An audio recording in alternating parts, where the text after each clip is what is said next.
if you do what you say you're going to do and you're dependable, yeah. Because unfortunately, I don't think in our society right now, dependability is we're winning at, right? But if I always say yes and I'm kind and I jump in and I help and everyone can always count on my yes, then I'm always going to get asked. And what happens is you will become depleted. Your reserves will be depleted and then you've got nothing left. And unfortunately, commitment can come in on the back end of your yeses. And then you could be at a place where you feel like, man, I'm always doing all the work. I'm doing all the work. I can't get any help. And everyone always asks me to do it. Well, part of that is we've taught people that they can ask me to do this and I'll always say yes. So I'm partly responsible for how I have taught people to treat me. All right. Well, welcome back to the Release Podcast. This is episode 6. So, I since the last one, the church, I've really been pondering, now what? What do we do next? I feel like that opened up a lot of maybe thoughts, maybe some disagreements, maybe disagreements with what I said, maybe some conflict with, well, now what? Now that I've heard that, I can't unhear it. So I thought with this one, maybe that is how we title this. What next? So now that I know what I know, or now that I've heard what I've heard, now what do I do? I've had some conversations lately, and I feel like this has come up quite a bit. Is I think we find ourselves in a time where we have to take frequent opportunities for situational awareness. Where am I at? What's going on? How did I get here? Did I choose to be here? What obligations got me to this place? What expectations from others have got me to this place? We have a gathering of people that we're doing life with, right? This wasn't something that was planned. This was not. It's not a church. Let me put it that way. Because the title of this part 2, the church. It's not a church with how we think about church, the 4 walls, right? We're not doing a tithe. We don't have a head pastor. We don't have elders. Now, some might say, well, if you don't have that, then there's a lot of opportunity here for things to go south, right? Scott, you talked about how, there was a group of people in your past and they're like, well, I'm going to be a preacher and I'm going to start a church. You're right. 100%. I talked about that. Our past and some of the bad things that happened can put us in a position to be very aware of things, right? So my past and the things that were done, the failures, the disappointments, the betrayals, I could let those put me in a place or become a person that is very fearful. I could choose not to trust anyone. I could choose to stay away from anyone who would call themselves religious, anyone who claims denomination. We've talked about titles. And I could say, if you ascribe Jesus behind any part of you, I'm out, right? I could do that. I talked about the pain of divorce. Well, I could have said, I hate women. I hate women. I'm not going to have anything to do with women.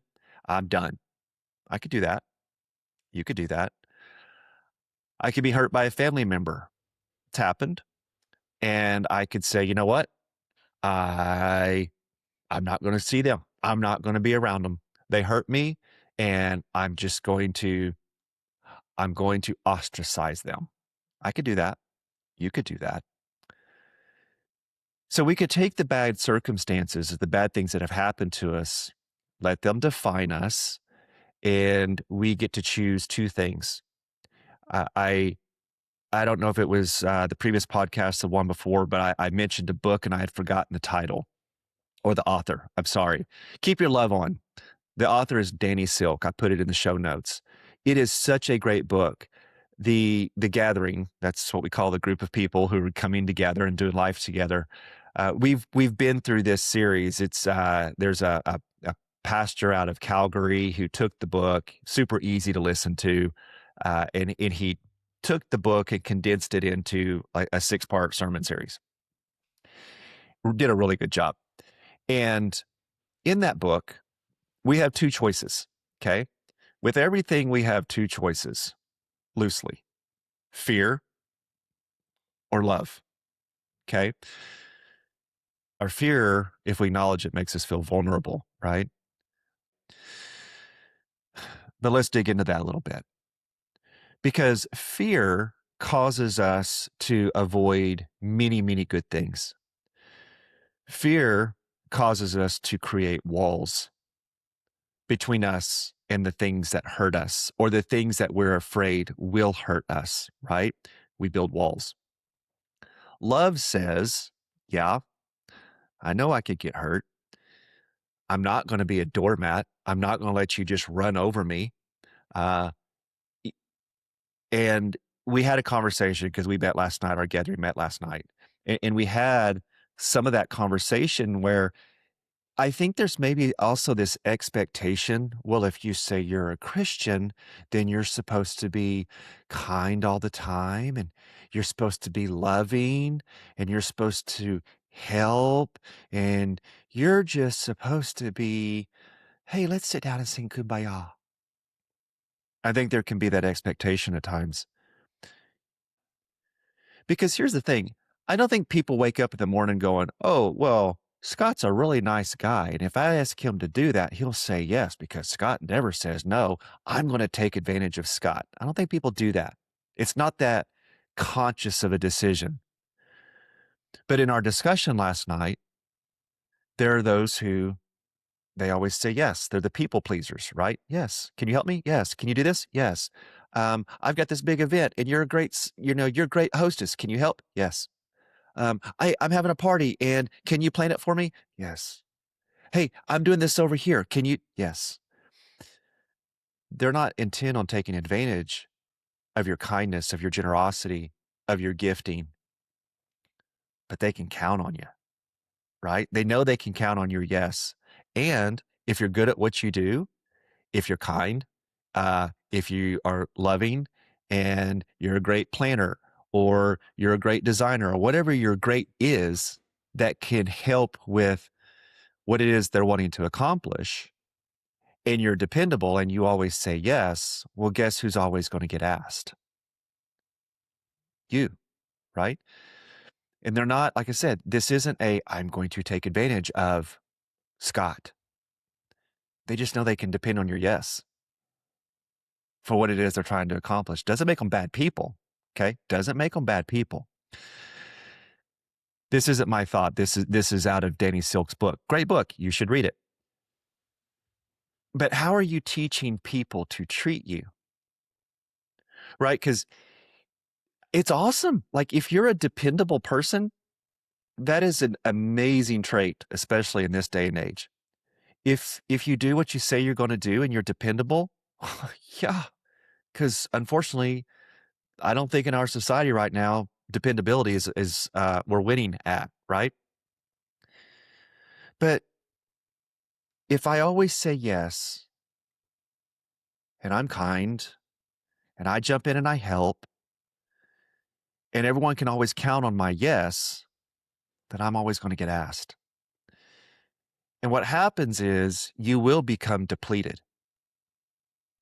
Your reserves will be depleted and then you've got nothing left.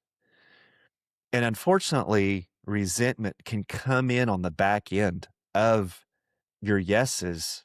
And then you could be at a place where you feel like, man, I'm always doing all the work. I'm doing all the work and I can't get any help. And everyone always asks me to do it. Well, part of that is we've taught people that they can ask me to do this and I'll always say yes. So I'm partly responsible for how I have taught people to treat me.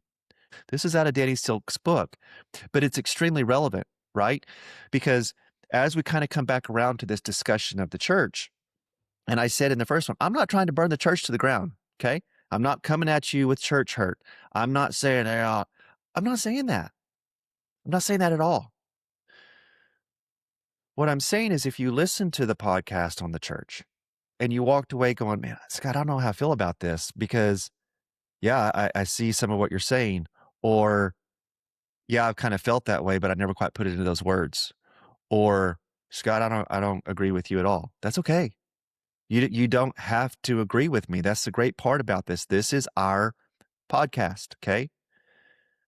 And I really encourage you guys, and I've told you, I'm not trying to be an influencer. I'm not trying to get a bunch of likes, okay? But I encourage you to comment. I really do. I would encourage you to send me an email. Let me know. Say, Scott, I think you're over the target. Scott, I think you're so far away from the target, dude. You're dropping bombs out in the middle of nowhere. I want to know what you're thinking. I want to know if this is helpful. Send me an email.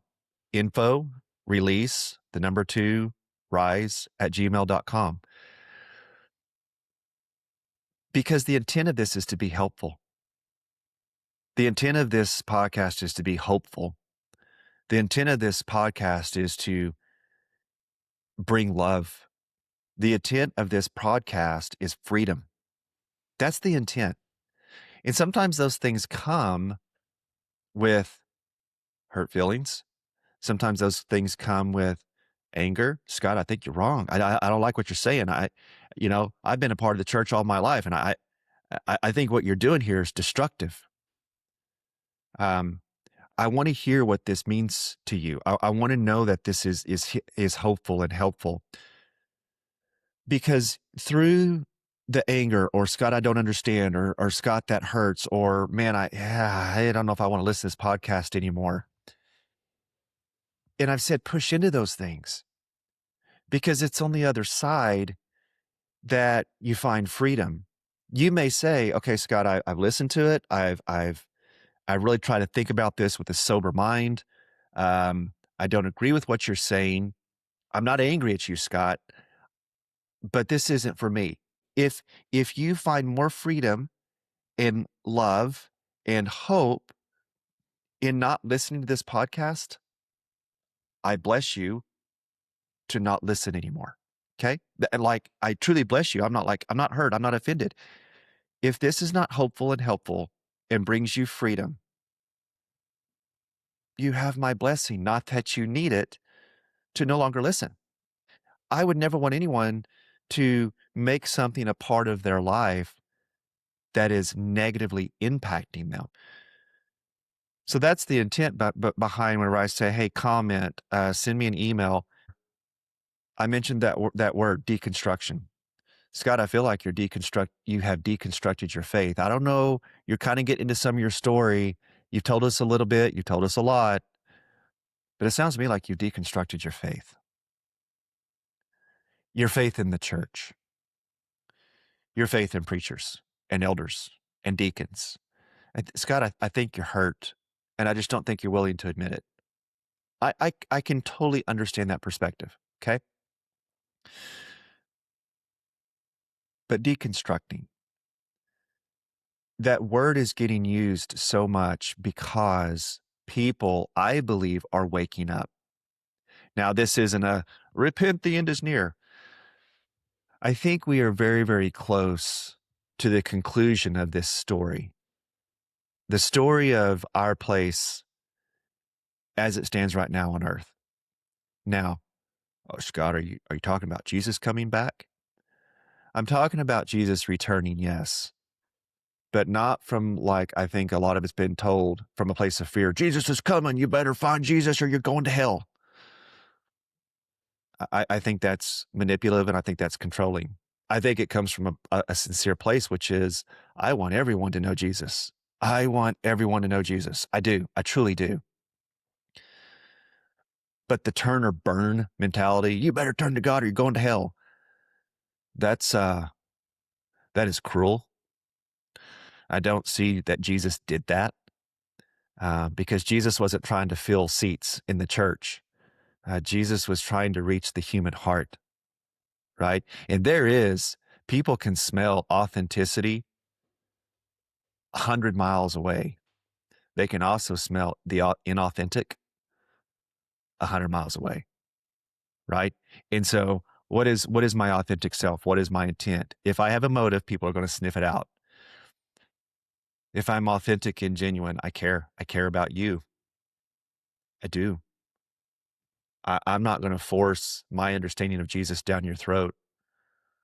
But given the opportunity, I'll tell you why I love him so much. I'll tell you what he's done for me. And I'm not going to use church talk. Well, he's my Lord and Savior, and he's my best friend. And we're just miserable sinners unless we accept Jesus. Now, whenever I use those accents, I'm not making fun of people. All right. So I don't want that. Here's the thing you're going to realize listening to this, I make sound effects and I change my voice. Okay. Please don't lose sight of that. Think I'm making fun of someone. I'm not. I'm not. It's what I do. Okay. But it's that pressure, right? And it's the church speak. It's the religious speak. It's the talk. And you're like, what is wrong with you? Like, why can't you just talk normal? Well, I think sometimes we people are a little bit lost in how do we do what we do? And I'm supposed to do it this way, and I'm supposed to do it that way. But then people become conflicted or a crisis comes and then they're like, wait a second, where's Jesus? Oh my gosh, I'm losing my faith. Or when you start to question what you've always been taught and told, and you start questioning traditions, you start questioning religion, you start questioning the leaders who require you to validate them. They need your respect. They need your following of them. So we got to put a label on it to cause you to come back into, um, I don't want to say obedience. That feels too harsh. To come back into the fold. You just come back into the fold, do what you're told, serve, and we'll all get along as long as you do those things. Because you're deconstructing your faith. You're questioning what you've been taught, and we are teaching the tenets of faith. This is what you do. You you say the right words. You repeat after me, and then you go to church on Sunday, and then you get baptized, and you serve. Like, and again, I'm not destroying the church, but I'm trying to bring some clarity to this situational awareness. Okay, I don't want anyone to do is to become. Um, I don't want there to be a false hope developed in the wrong thing. We are not here to worship the four walls. We are not here to worship the Bible. We are here, born into this timeline for a purpose. We are all purposed for something, okay? We have a purpose. And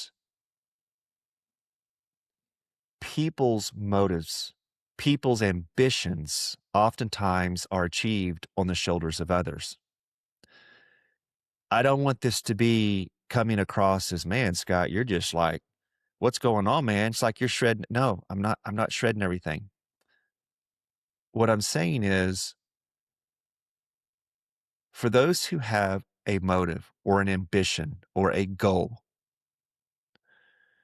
that depends on other people without those other people knowing exactly what they're getting into,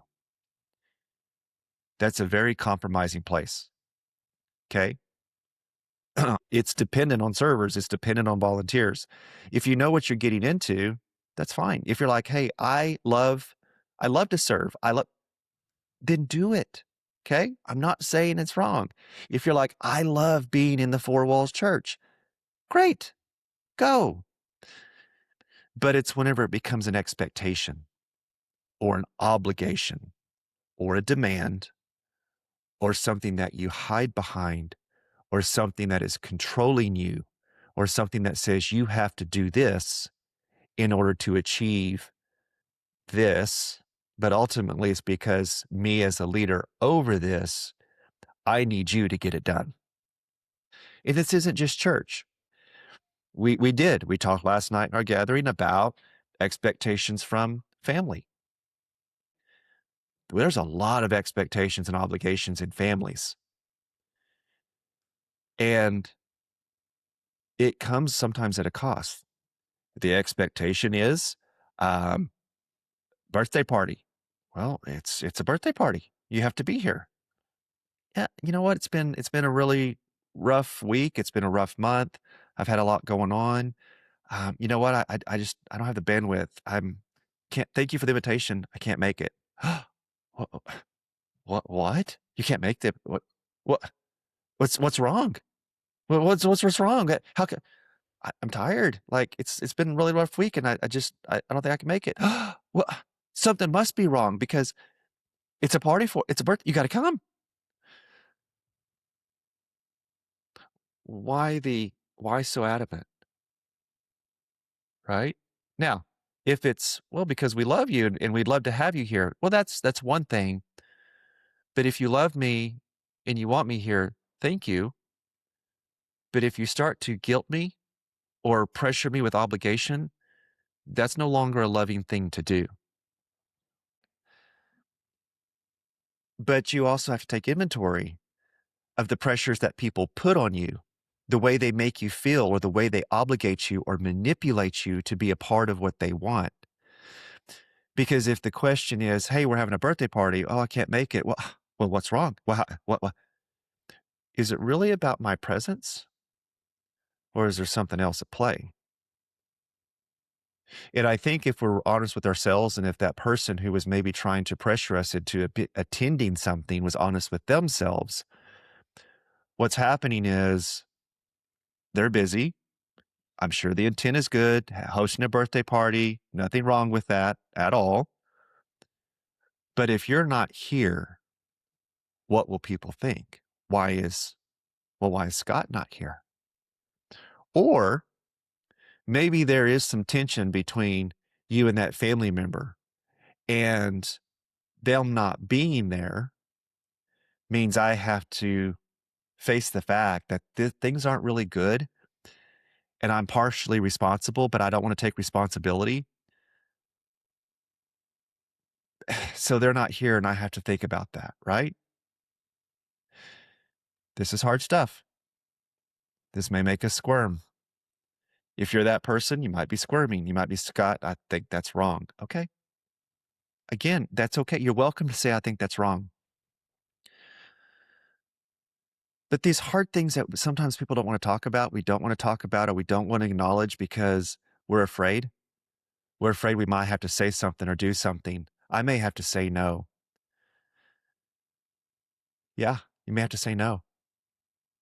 What I'm telling you now, I'm telling you because I think it's relevant and it's fresh to last night's conversation. And it was such a great conversation. But when you say yes, you're also saying no. And when you say no, you're also saying yes.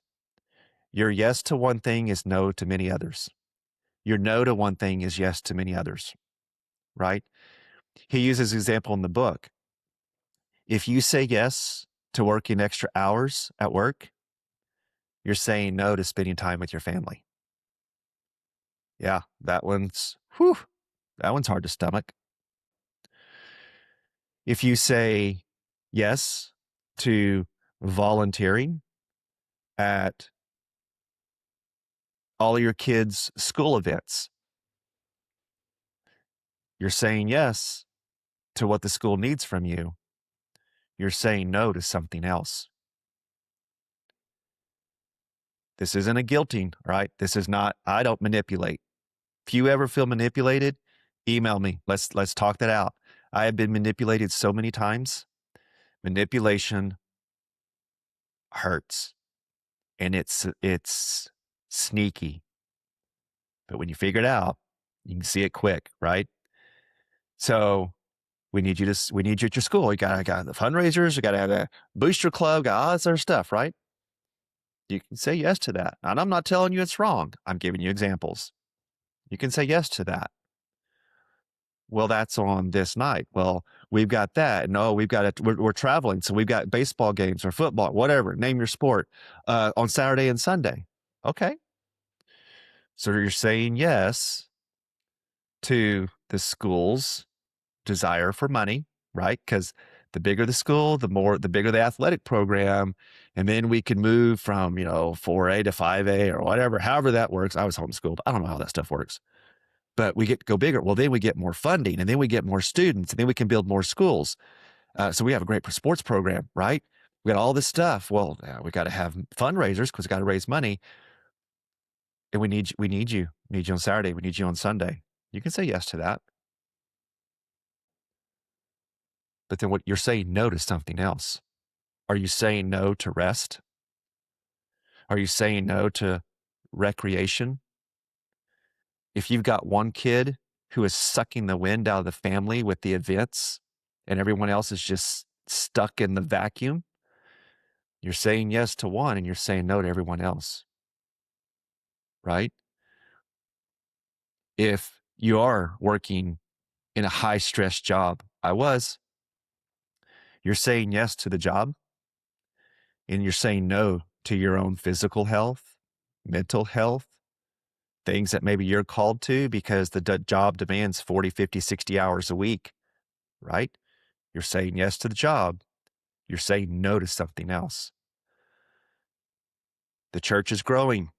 We need a building. We're going to expand. We got to build. We need more money. We need you here. We need you to serve. Okay. You can say yes to those. If you're called, if you're in tune with God and you're aligned and he says, yes, you're going to do this, then you follow God. Okay. But if you say yes to that, you're saying no to something else. If you say yes to the signing up, pledging to donate X number of dollars to support the building expansion, you're saying yes to your funding going to a building. You're saying no to something else. But if it's what everyone else is doing, or if you feel obligated or pressured, then you're saying yes to that someone else's want, someone else's ambition or motive. And you may not have the money when someone truly needs some financial help. You don't have the money because it's going to build a bigger building. Okay? This one was heavy. I think this is part of building the foundation of what this podcast looks like. Situational awareness. Where am I at? What's going on? So, what are the expectations? What have you agreed to that are negatively impacting you? Take inventory. Where am I at? What do I need? What do I need so that I can be healthy and free? Where do I need to set boundaries? Because boundaries are not walls. Walls say, don't want to see you, stay out. Boundaries say, you have to stay there. I can still see you. I can still love you, but you don't get to mistreat me, abuse me, manipulate me. I'm going to teach you how I want to be treated. Keep your love on. Danny Silk. I'll put it in the show notes. Email me. Info release 2rise@gmail. Let me know what you think. My authentic hope is that this brings freedom, love, peace, hope, and kindness to your heart. We'll see you on the next episode.